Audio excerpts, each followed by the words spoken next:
La Biblia no enseña que los cristianos estamos exentos a pasar por momentos difíciles.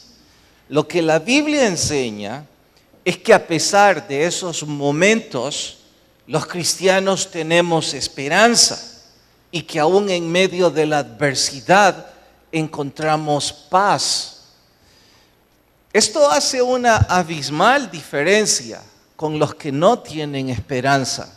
Y ustedes lo verán comprobado en la historia de hoy.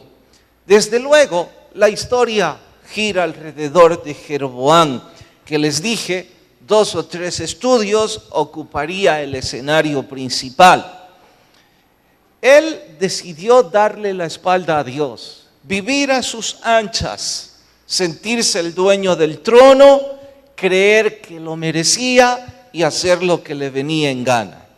Ahora está sufriendo algo que puede sucederle a aquellos que le dan la espalda a Dios, como también puede sucederle a los que no le dan la espalda a Dios. Y es importante hacer notar esto. Lo que están a punto de conocer respecto al sufrimiento de Jeroboam puede pasarle a aquellos que le dan la espalda a Dios, como puede pasarle a los que no le han dado la espalda a Dios. Este es el asunto. Su hijo enfermó y no existía medicina que ellos conocieran para alejar de la muerte al chico. Tan angustiado estaba y sin esperanza, ahí está la diferencia, que se le ocurrió hacer lo que los que sí tienen esperanza hacen en momentos de tribulación. Voy a repetir esto. Puede parecer un juego de palabras, pero es esto lo que hace la diferencia. Es esta la abismal distancia entre los que tienen fe y los que no la tienen. Repito, Jeroboam decidió hacer lo que hacen los que tienen fe, a pesar de que él no la tenía. Estaba tan consciente de que su indiferencia con Dios lo alejaba de la misericordia de Dios, que se le ocurrió decirle a su esposa: mire, disfrácese y vaya hasta Silo y busque un profeta de Dios y pídale a él que nos haga el favor con este niño. Y ahora yo voy a meterme en la historia. Les dije cuando empezamos a estudiar Reyes que iba a tratar de recrear cada una de estas historias como si nos metiéramos en un simulador. Vamos años atrás y yo le pregunto a Jeroboam: ¿y por qué no vas tú mismo? ¿Por qué le dices a tu mujer que ella es la que debe ir y hablar con el profeta? Por otro lado, ¿por qué le pides que se disfrace, que use un antifaz y finja ser una persona distinta de la que es? ¿Qué pretendes? Y si esto no es poco, Jeroboam, ¿y por qué no buscas a tus profetas? Es que no pasemos de largo. Tú cambiaste la casta sacerdotal. Estás pagando tu propia religión y te resulta cara. Porque esos cobran con bastantes créditos sus favores. ¿Por qué entonces no buscas a tus propios profetas? Pero en fin, sin responder mis preguntas, regresemos a la historia. Neciamente le dijo Jeroboam a su mujer: no vayas con las manos vacías. Y esto suena como en un contraste, desde luego, pero en mi mente está grabado porque desde niño mi mamá nos decía: cuando usted va de visita, usted no debe ir con las manos vacías. Y cuando leo este pasaje, estoy pensando eso, con la diferencia que mi mamá siempre insistió que era por cortesía por respeto, por mostrar simpatía, que no era importante hacer un gasto, que no teníamos el dinero en el bolsillo, sino simple y sencillamente un gesto que mostrara cariño, respeto o gratitud. Este busca sentimientos contrarios. Este está persiguiendo antivalores, porque le dice: llévele muchos regalos a ese profeta. Y aunque no lo insinúa literalmente, es fácil deducirlo. Canjéese el favor de Dios por medio de esos regalos. O mejor digo, cómprele el favor. La esposa siguió el plan al pie de la letra y viajó al sur, a Tierra Santa, y para sorpresa de ella, cuando puso su pie en la puerta de la casa del profeta, a pesar de que éste por anciano ya había perdido la mayor parte de su visión, le dijo: entra de una buena vez, sé quién eres, Dios me lo ha dicho, ¿por qué finges ser otra persona?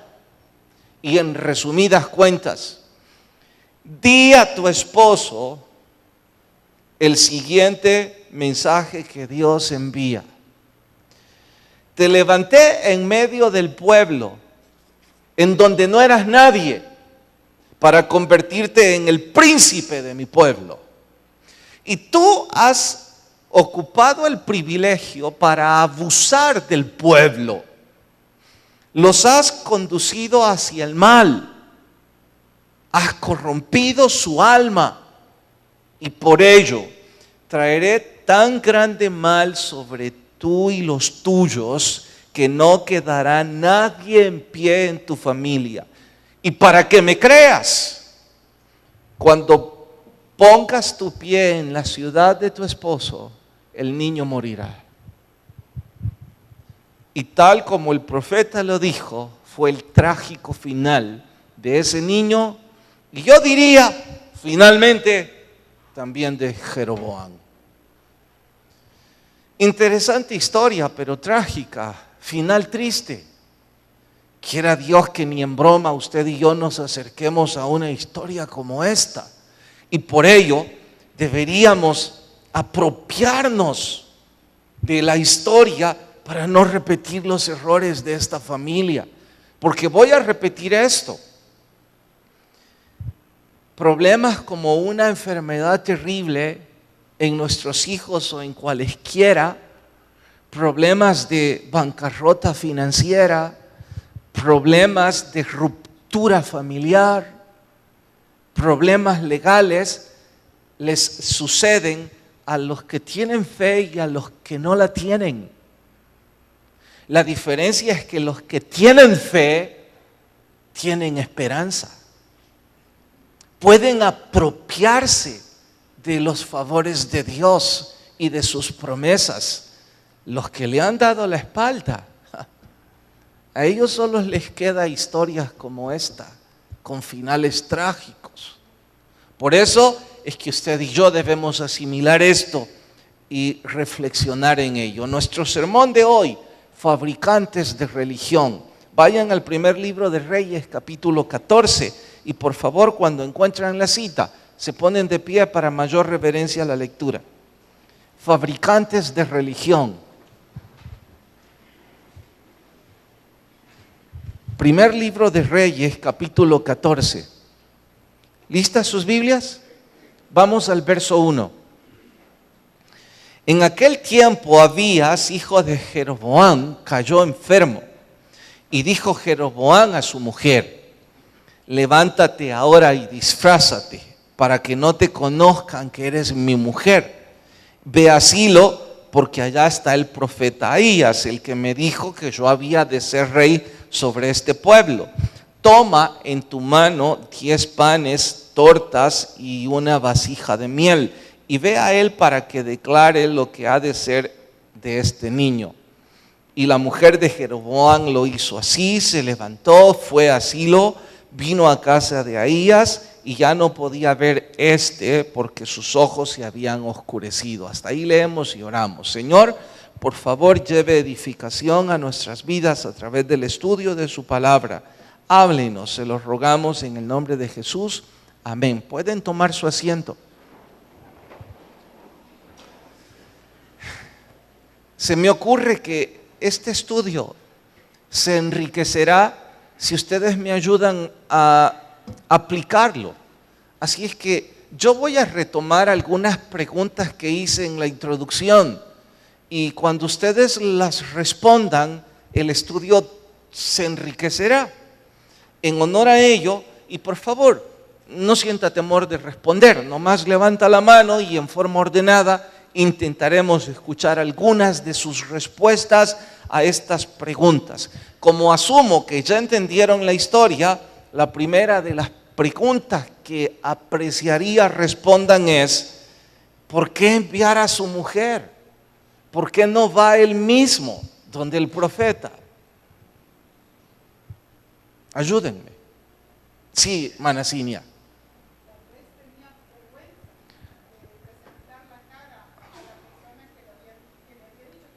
Para quienes no escucharon, hermana Cinia sugiere que tenía vergüenza y no tiene el coraje y el valor de dar la cara. ¿Por qué era la vergüenza?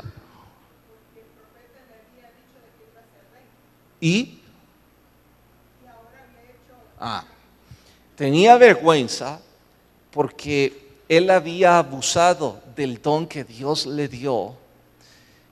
Llevaba una vida de desenfreno totalmente reprochable delante de los ojos de Dios. Ahora insinúa o sugiere, hermana Cinia, que él siente vergüenza. La cara se cae en frente del profeta, no tiene solvencia moral alguna y por eso no quiere enfrentarle. Y si ella tiene razón, yo tendría que decir que eso es lo que sucede con todos los que neciamente decidimos darle la espalda a Dios. Estos problemas le suceden a los que tienen fe y a los que no la tienen. Los que han vivido distantes no pueden acercarse a buscar un favor porque saben lo distantes que han estado de Dios. Eso es lo que sugiere, ¿verdad? Bueno, ella lo ha dicho. ¿Alguna otra sugerencia? ¿Por qué no fue él mismo? ¿Más nadie? Sí, hermana. Perdón, hermana. Por soberbio. Está sugiriendo que Jeroboam era tan altanero que no quería humillarse, ir donde el profeta porque él es el rey. Se espera que los profetas vengan donde el rey, pero ahora él tiene que bajarse de su trono, ser humilde, ir hasta donde el profeta, escuchar la reprensión que bien ganada se la tiene y después pedir el favor. Así es que es tan altanero, mejor vaya usted. ¿Eso sugiere? Y sería lo mismo que yo podría sugerir desde el púlpito con algunos que están sufriendo problemas, que son tan soberbios, que prefieren seguir distantes de Dios, incluso culpando el sistema religioso, antes que ser humildes y arrepentirse delante de su Dios. Y si usted cree que yo exagero, bueno, así como ellos están aplicando esto, y ya voy, hermano Julio, así como ellos están aplicando esto, yo lo aplico de otra forma y digo, ¿no será que esa soberbia o esa falta de vergüenza que ellas dos sugirieron es parecido a la actitud de algunos que vienen a la iglesia desde hace ratos, pero no han querido abrir su corazón a Jesús porque son soberbios? Imagínense, meses de estudiar la Biblia y de congregarse, pero creen que no necesitan ser humildes delante de Dios y aceptar a Jesús. Quizás lo único que hace falta en la vida de esas personas soberbias es una tribulación. Y me pregunto si Dios le va a dar la oportunidad. Díganme si yo exagero al aplicarlo también con aquellos que no quieren bautizarse, con aquellos que no quieren involucrarse y servir de forma sistemática al Señor y a través de nuestro servicio mostrar nuestra gratitud para su favor con nosotros. Bueno, solo estoy aplicando lo que ya han dicho ustedes. Julio.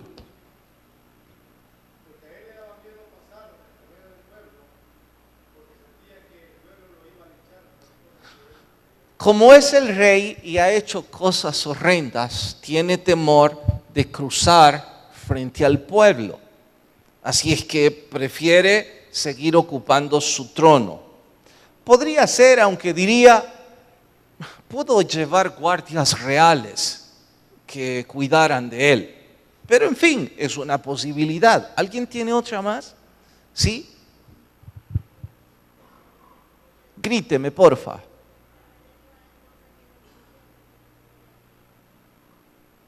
Le dijo a la esposa, vaya porque no tengo tiempo. Pero eso suena más bien se compara con aquellos esposos que le dicen a su esposa, vaya usted a la reunión de los niños porque yo nunca tengo tiempo, mientras ve el mundial.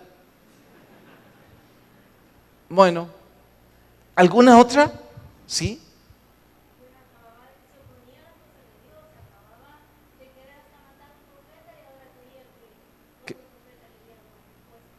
Sí. Pero ¿cuál es la respuesta? Usted está preguntando.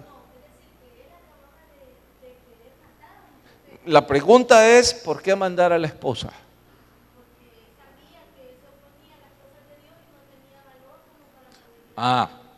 Si yo he estado oponiéndome y siendo rebelde a Dios, ¿qué cara tengo ahora para irle a pedir un favor a Dios? Y yo les pregunto a los que están distantes de Dios, ¿qué cara van a tener cuando el problema les venga? Porque esto les sucede a los que tienen fe y a los que no la tienen. ¿Y saben cuál es la diferencia cuando problemas como este graves suceden a los que tienen fe? Los que tienen fe podemos ir de rodillas clamando misericordia. Los que no la han tenido, sino solo un corazón rebelde y distante de Dios, no creen poder alcanzar esa misericordia. Y les pregunto a los que hoy por hoy están distantes, ¿va a esperar algo tan terrible como esto? ¿No ha reflexionado que vivimos en el cuarto país más peligroso del planeta Tierra? ¿Saben que las Naciones Unidas nos acaba de clasificar en el número 4? Curiosamente Honduras en el número 1. No sabía yo eso. Me lo dijeron los hermanos federales que estuvieron predicando estos días. Recién recibían ellos el dato en su computadora y me llamó uno de ellos para darme la elegante noticia. Hey Carlos, mira, aquí está tu país. Yo creí que es alguna noticia del mundial, el árbitro o algo. Cuarto país más peligroso del planeta. Nos puede pasar cualquier cosa. Y para colmo, el virus ese que ni siquiera sé cómo se llama, chichuncuyo, no sé cómo se llama. Todavía no lo he memorizado. Estamos, y si usted dice, no, yo por eso tengo limpia mi casa, el lugar de trabajo. La miseria y la pobreza de este país hace que los zancudos vuelen más rápido que, qué sé yo. Nos puede pasar. Entre tanto, usted en rebelión abierta contra Dios. Qué poco sabio es de su parte. Porque le sucedió al hombre más rico de todo Israel. y al hombre más poderoso de toda la nación, porque el chasquido de sus dedos era la orden de vida o muerte de cualesquiera en las 10 tribus del norte. Imagínese usted y yo, que el chasquido de nuestros dedos es nada más por angustia, tronándonos los dedos. Pero esa es la primera pregunta que tengo, porque hay otras que necesito me ayuden a resolver. ¿Para qué disfrazarse? ¿Por qué decirle póngase un antifaz y hágase pasar por otra mujer? Finja ser alguien más. Yo hasta pensé, quizás cambio el título y le pongo ¿qué fingís? Parte de nuestra jerga. Respondan, ¿por qué le dice que se disfrace? ¿Qué se les ocurre? Miguel. Quizás la mujer, como sabía que tenía fama por ser la esposa de Jeroboam, decidió mejor disfrazarse para engañar al profeta. ¿Para qué engañarlo? Para que no la acusara. Para que dentro de todo ella como pareja no le estuviera como aprobando los caprichos del esposo. Para que no las reprocharan. Finge ser otra persona para que no les reprochen su inmoralidad. Entiendo. ¿Alguien más? ¿Sí? Por ignorancia, explíqueme.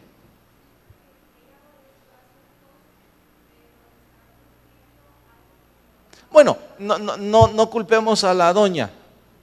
Más bien preguntémosle a Jeroboam, ¿y por qué querés que se disfrace?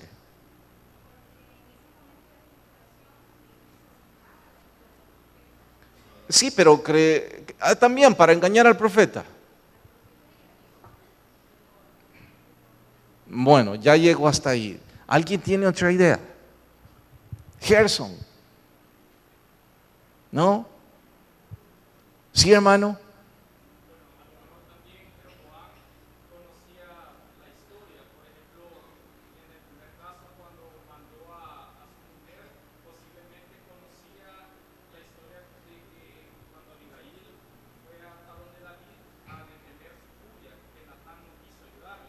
Ah, qué interesante punto. ¿Cuál es su nombre? Moisés. Usted está sugiriendo que Jeroboam quiso ganar ventaja de la misericordia que una esposa puede arrancar de otra persona.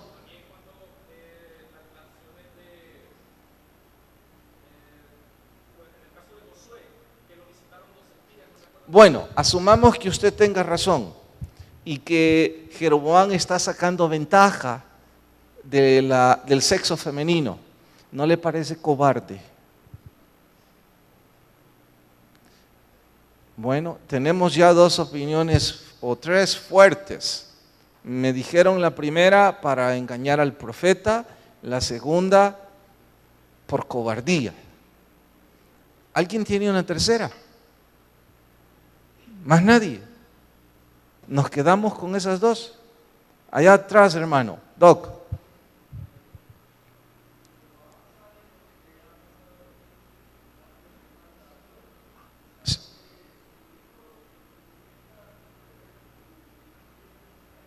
Sí.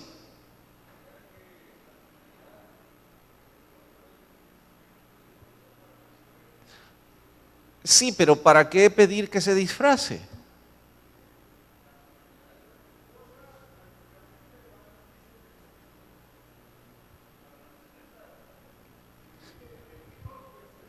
Para sacar ventaja, tal vez engaña al profeta.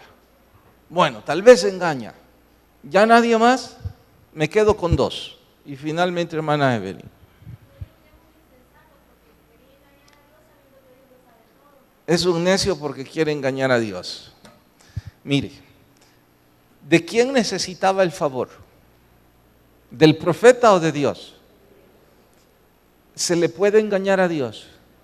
Entonces este es el más tonto de todos los tontos. Porque pretende engañar a Dios. Por supuesto que al profeta es fácil engañarle. Alguien debió decirle, ya es un anciano, apenas ve. Además, si es como los evangélicos, siempre están necesitados, llevarles un poquito.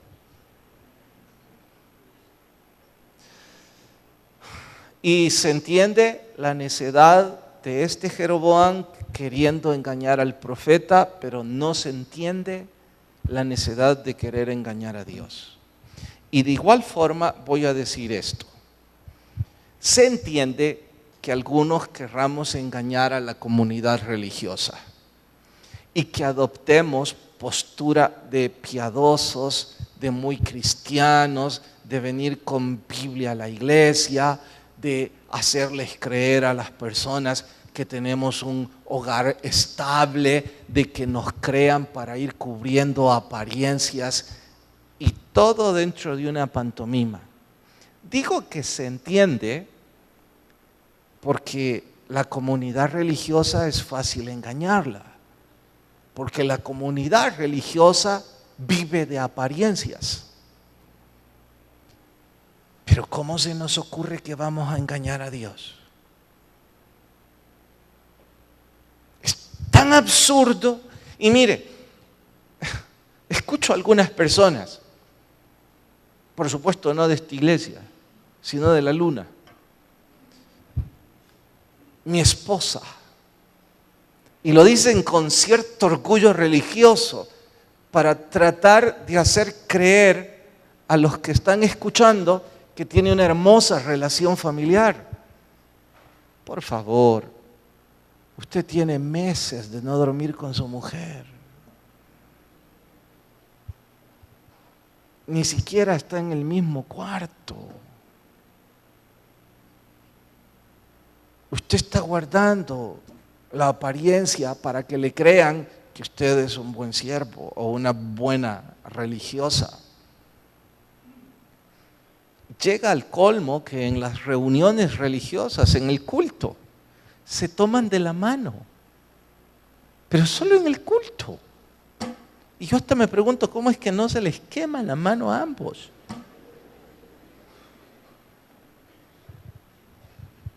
Pero claro, hay que guardar apariencias.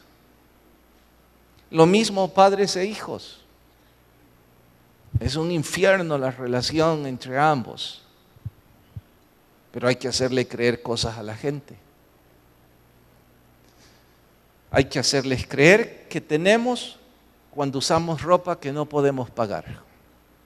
Hay que hacerles creer que tenemos cuando tenemos coches que no podemos pagar, casas que no podemos pagar, etcétera, etcétera. Y todo eso se entiende porque este mundo vive de puras apariencias. Entonces hay que engañar al que se deje. Y de esa forma yo gano cierta reputación. Entiendo, pero engañar a Dios. ¿Cómo puede venir usted o yo con una oración hipócrita delante de Dios? Recuerdo aquel buen amigo recién convertido muchos años atrás en un retiro, y por supuesto que cambio detalles por respeto a los involucrados. Y en el tiempo de oración nos tomamos de los brazos, hicimos un círculo para volver más emotivo el momento, y alguien le dio la palabra a X persona, y esta persona empezó con una de esas oraciones. Y cuando terminamos, al momento de la cena, se acercó el recién convertido y me dijo: mira, sueño con algún día ser como ese hermano, tener su santidad, me dijo, como proyecta el Señor. ¿Cuál vos? Le dije. El que oró, me dijo. ¿Y de dónde sacás eso? Oíste qué hermoso como oró, me dijo. Le dije yo y seguí comiendo.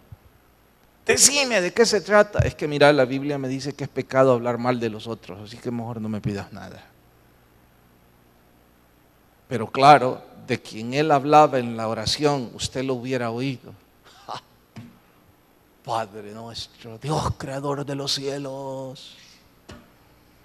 Y parece que hasta se aprenden algunas frases, las rasgan de la escritura. acentúan ciertas frases con emotividad pentecostal. Y claro, los incautos piensan, ay, ese hermano ya casi va a llegar al cielo, pero ni del cielo falso pasa.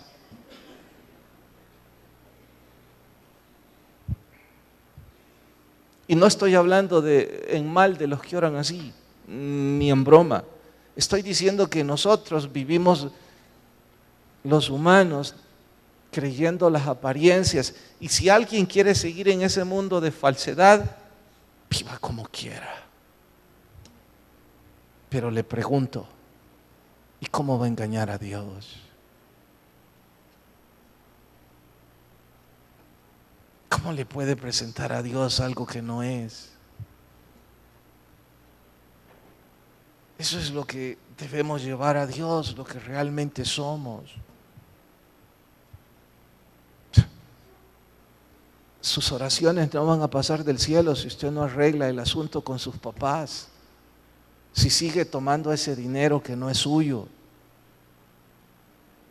si sigue ocupando ese vocabulario tan sucio, si ni siquiera muestra arrepentimiento o vergüenza por ello, si usted sigue llena de soberbia porque se siente lastimada y por eso no quiere ir en la intimidad con su esposo, ¿cómo espera que el matrimonio se arregle?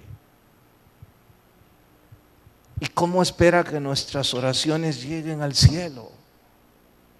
No va a suceder. ¿Por qué fingimos tener una religión absurda? No podemos engañar a Dios, aun cuando éste intentó hacerlo. Y dijeron dos cosas: intentar engañar a Dios, ¿y cuál fue la otra opinión que dieron? ¿La olvidé? ¿Perdón? Engañar al profeta, era lo mismo, pero dijeron otra. Los dos que aportaron en esta última pregunta, ¿quiénes fueron? ¿Ya les olvidó? A los dos que hablaron. No nuevas, sino las anteriores. Moisés. ¿Qué dijo Moisés?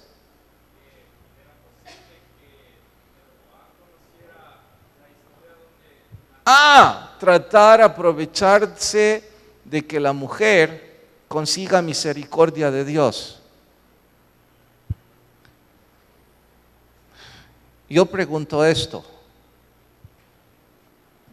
si yo no logro arrancar un favor de Dios, ¿por qué se me ocurre que otros lo van a arrancar? Porque Dios sí consiente a otros, pero a mí no, por mi pecado. Jovencitos, ¿recuerdan que les pedí? Entonces, como otros sí pueden arrancar un favor de Dios, sucede, y voy a dar este ejemplo, pero no me lo inventé yo, sino en el culto de anoche. Dijo un hermano de este módulo, y de forma muy folclórica: mire, dijo, es como aquellos que le andan pidiendo a usted que ore por ellos, me dijo. ¿Y por qué no vienen ellos a orar? Pues, preguntó él. Por supuesto que tenemos el deber, los predicadores, los líderes, de orar y unirnos en petición por los problemas de las personas a quienes queremos. Todos tenemos ese deber. Pero lógica tuvo quien dijo eso, porque a mí me suele pasar cosas como esta: hermano, ayúdeme a orar. Y yo respondo: por supuesto, hermano. Y cuando oigo el problema, mire, ¿y qué le parece si hacemos un ayuno y oramos? Sí, pastor. Yo hice el ayuno y estuve orando, y resulta que lo veo o la veo el siguiente día: hermana, ¿cómo le fue ayer? Bien. Pues sí, pero con lo que habíamos. ¿Y qué quedamos, pastor? O sea que yo aguanté hambre mientras ella está comiendo. Y ella quiere que yo arranque el favor de Dios cuando le corresponde a ella doblar sus rodillas. Algo como eso estaba haciendo ese. Les pregunto, ¿eso es lo que fingen o pretenden hacer ustedes en su vida espiritual? Qué rara religión en la que usted ha creído. Tercera pregunta, y no la última. Respondan. ¿Y por qué no va donde sus profetas?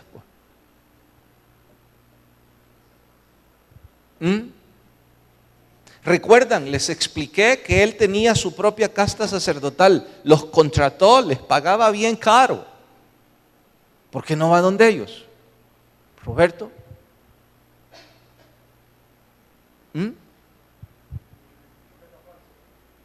Porque eran falsos.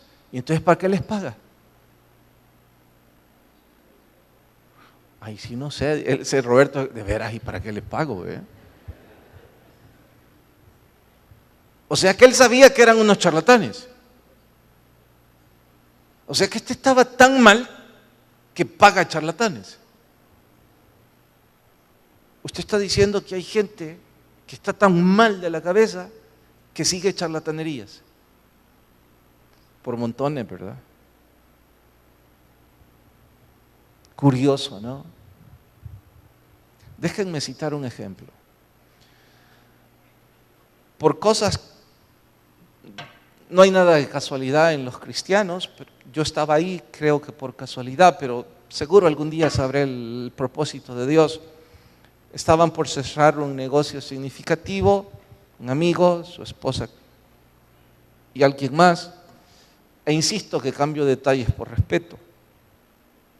Entonces, el gerente, cuando entró, saludó cordialmente y mientras esperaban al abogado, el gerente empezó con pláticas cordiales y me preguntó a mí a qué se dedica, y yo le hablé de la iglesia, y después le dijo a mi amigo, que son amigos también: mira, y he oído que vos también estás yendo a una iglesia y que te has hecho evangélico, es de la iglesia de él. No, le dijo rápidamente. Yo voy de vez en cuando porque jugamos fútbol y somos amigos con pero yo siempre, y con respeto me refiero a esto, yo siempre en la iglesia católica como mi mujer. Y escucha lo que dijo la esposa. Mentiroso, le dijo, en la reunión. Yo soy la católica, vos nunca vas, le dijo. Y él, enojado, todavía me dice a mí, me codacea: defendeme. Y yo sonrío: si tienes razón tu esposa, le dije, si vos no sos nada. Y ahora le digo con cariño a mi amigo, aunque ya se lo dije: bueno, si te da pena decir que estás visitando una iglesia, ¿por qué vas? ¿Por qué no te quedas con tus profetas? ¿Por qué no vas y les pedís favores espirituales a tus profetas? ¿Cuál es tu convicción espiritual? Porque siempre se requiere fe. En todo lo que hacemos en la vida, se los explico. Voy a poner un caso, el más cercano pero el más conocido quizá, para compararlo. Díganme qué es más fácil creer. Les voy a dar dos teorías. Una sobre el origen del hombre, que hace 100 millones de años, allá en el lejano espacio, hubo una explosión, un famoso Big Bang. De esto salieron un montón de átomos al libre albedrío. De forma aleatoria llegaron a caer a la Vía Láctea, y después de otro accidente se formó el sistema solar y luego el planeta Tierra, y después de otros millones de años una semilla, y después esta evolucionó un poco más, y finalmente el mono, y ahora el hombre. Esa es la evolución. Ahora le voy a poner la otra alternativa, la otra posibilidad. Un Dios superior, único, con poder sin igual, decidió crear al hombre a su imagen y semejanza, creó el sistema solar, el planeta Tierra, y puso ahí al primer hombre y a la primera mujer. En ambos se requiere fe para creer, en cualesquiera de los dos. Fe es la certeza de lo que no se ve. Usted no puede comprobar la evolución. Nadie ha comprobado la evolución nunca.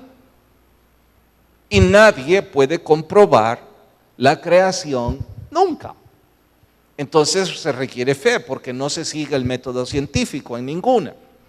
Les pregunto, ¿en cuál de las dos es más difícil creer? ¿La del mono o la de Adán y Eva? ¿Cuál es más difícil de creer? ¿Nadie tiene idea? Están murmurando, pero nadie quiere decir nada. ¿Cuál es más difícil de creer, Sigifredo? ¿Por qué? Grítame. Creo que no es un argumento fuerte. ¿Por qué es más difícil creer la del mono, hermano?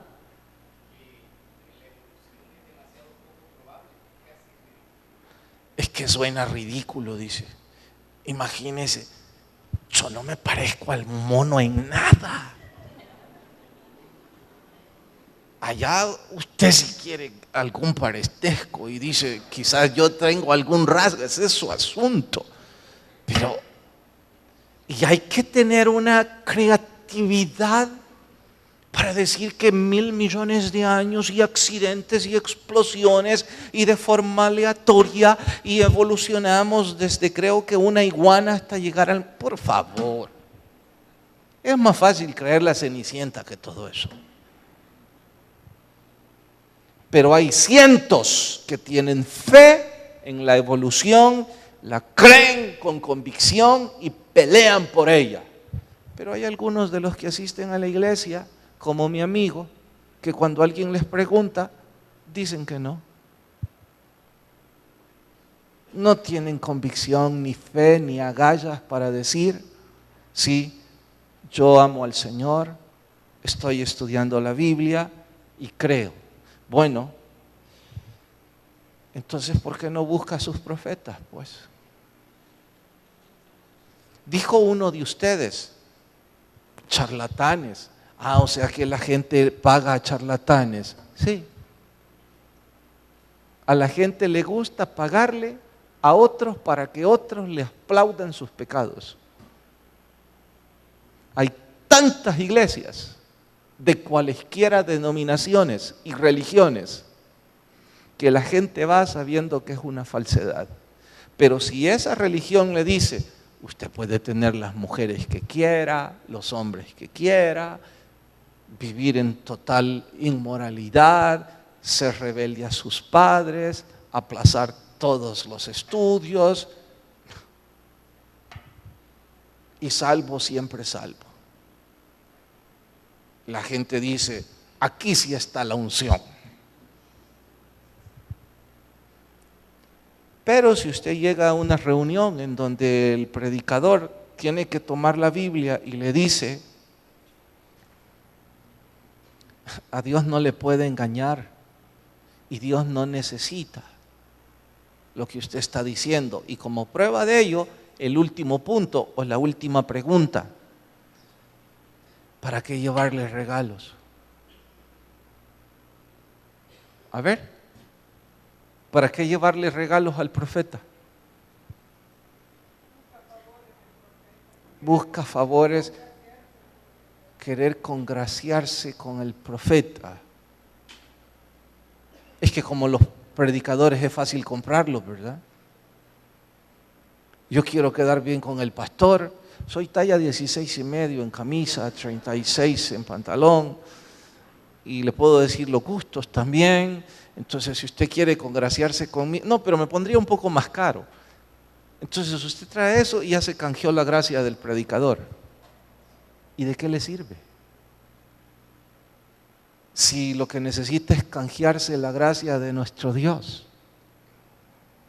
Y a nuestro Dios no lo puede comprar nadie con dinero ni con ningún tipo de soborno. Mi Biblia dice que la única forma de arrancar un milagro o misericordia de parte de Dios es con un corazón contrito y humillado delante de Él. No hay otra forma. No hay otra manera.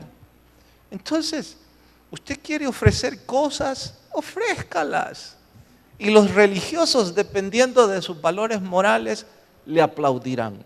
No, mire, yo le he ofrecido al Señor, si me saca de este problema, no voy a dar el diezmo, voy a dar el 20%. Voy a empezar preguntándole, ¿desde cuándo no da el 10%? Que sabe que debería darlo, pero ahora viene ofreciendo el 20%. Y le pregunto, ¿y si usted cree que Dios necesita su dinero?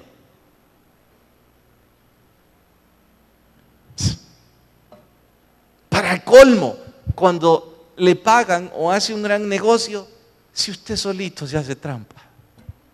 Entonces empieza a ver, y le voy a dar esto a la iglesia, no, y empieza a hacer sus números.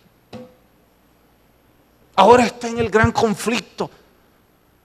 No es 10, es 5, es 20. Qué ridiculez. La suya y la mía. El diezmo debemos darlo porque la Biblia dice que es nuestra obligación, punto. Suceda el milagro o no suceda. Y lo que Dios está pidiendo de nosotros es humildad, es un corazón sincero, es que seamos justos con el prójimo, que no engañemos a nuestra esposa, que no engañemos a nuestro esposo, que respetemos a nuestros hijos, que nuestros hijos amen a Dios, amen a sus padres, que hagan algo de bien en sus vidas, que dejen la pornografía. Eso es lo que Dios nos pide, pero nosotros queremos chantajear a Dios. Y si ustedes revisan versículo a versículo, se van a dar cuenta lo ridículo de los regalos, porque yo le digo a mira, si te querías canjear el favor del profeta, porque de Dios no te lo puedes canjear, encima, creo que una torta y un poquito de miel, imagínese. O sea que además dice que el profeta es barato, pues. Y él es el rey. Toda esta historia grita de un hombre totalmente necio y distante de Dios. Y que no va a poder canjear un favor de Dios. ¿Y cuál era el propósito de este estudio? ¿Juzgarle, compararnos con él? No, el propósito de este estudio es que, empezando por mí, me aleje de las aberraciones de este hombre. Que busque a Dios con humildad, con entrega, con pasión. Que no espere en mi vida un momento de tanta angustia como sino que antes de ello yo ofrezca mi corazón a Dios. Y que como aquella viuda, cuando Jesús les preguntó, ¿quién dio más? Los matemáticos dijeron, los que pusieron cheques, los que dieron grandes cantidades, y Jesús dijo, no, fue esta pobre mujer, dio todo lo que tenía, aunque fuera solo una moneda, su corazón. Eso es lo que Dios pide de usted y de mí, pero es decisión suya lo que usted y yo vamos a hacer. Inclinen sus rostros y oramos. Señor, gracias por hablarnos, perdóname por las veces que me he comportado como Jeroboam. Con vergüenza me duele pensar que en repetidas veces he hecho tonterías como esa. Gracias porque aún me hablas y tengo la oportunidad de corregir y de empezar de nuevo. Y sé que es tu misericordia. En mi caso, Señor, la gratitud se vuelve más grande porque siendo como Jeroboam, tuviste misericordia. Y me dices, Carlos, está bien, toma otra oportunidad. ¿Cómo no he de tomarla? Escucha, por favor, a aquellos que están pidiendo esa otra oportunidad. Derrama de tu gracia en nuestras vidas, ten misericordia. Y si hay alguien sin Jesús, por favor, toca su corazón. Mientras todos oran, rostros inclinados y ojos cerrados. 1 o 10 veces vino a la iglesia, nunca recibió a Jesús. Abra su corazón con fe a Jesús esta noche. Sea humilde delante de Dios. Abra su corazón a Jesús. Si alguien esta noche dice, sí, yo quiero recibir a Cristo, donde está, le pido que levante su mano y me deje orar con usted. ¿Habrá alguien esta noche? ¿Alguien que viene a Jesús y levanta su mano? ¿Alguien que me deja orar con usted? Señor, si somos salvos todos, gracias. Habla siempre a nuestros corazones. En el nombre de Jesús, amén. Dios nos bendiga a todos. Nos vemos fin de semana. Que la paz de Dios nos acompañe y Dios nos bendiga a cada uno.